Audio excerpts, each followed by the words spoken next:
السلام علیکم۔ امید کرتا ہوں کہ آپ سب بخیر و عافیت ہوں گے۔ آج کے اس مختصر لیکچر میں ہم ایک اہم ادبی اصطلاح پڑھیں گے،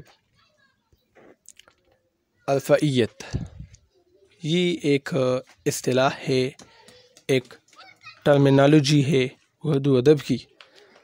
یہ آپ نے کئی بار پڑھا ہوگا، یہ لفظ کئی بار آپ نے سنا بھی ہوگا، لکھا بھی ہوگا۔ آج ہم اس کے بارے میں جانیں گے کہ اصطلاح ہے کیا، اس کی تعریف کیا ہے، اور میں چند افسانوں کے حوالے سے آپ کو سمجھانے کی کوشش کروں گا عرفیت کے حوالے سے۔ تو اس کی تعریف دیکھیں، ایسا ادب جو قاری کو تخیل کی بلندیوں تک لے جائے اور مسرت کا سامان بنے، وہ ادب عرفیت کہلاتا ہے۔ ایک پیچیدہ قسم کی تعریف ہے۔ ایسا ادب جو قاری کو تخیل کی بلندیوں تک لے جائے اور مسرت یعنی خوشی کا سامان بنے، وہ ادب عرفیت کہلاتا ہے۔ اچھا، میں اس کی وضاحت کرتا ہوں۔ ادب میں آپ کو پتہ ہے کہ نثر اور شاعری دونوں چیزیں آتی ہے۔ تو ایسا ادب یعنی ایسا ناول، ایسا افسانہ، ایسی شاعری، داستان جو بھی ہے، یہ سارا ادب ہے۔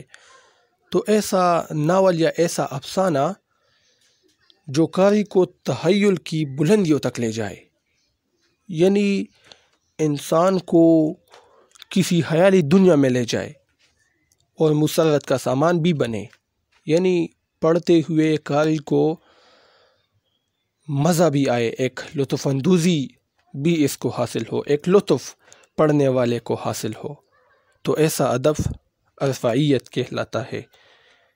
یعنی جب آپ پڑھتے ہیں تو پڑھنے کے دوران آپ خود کو ایک نئی دنیا میں محسوس کرتے ہیں،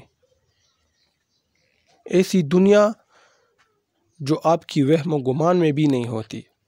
آپ پڑھتے ہوئے آپ وہاں پر خود کو محسوس کر لیتے ہیں اور خوش بھی ہوتے ہیں پڑھتے ہوئے، تو ایسا ادب عرفیت کہلائے گا۔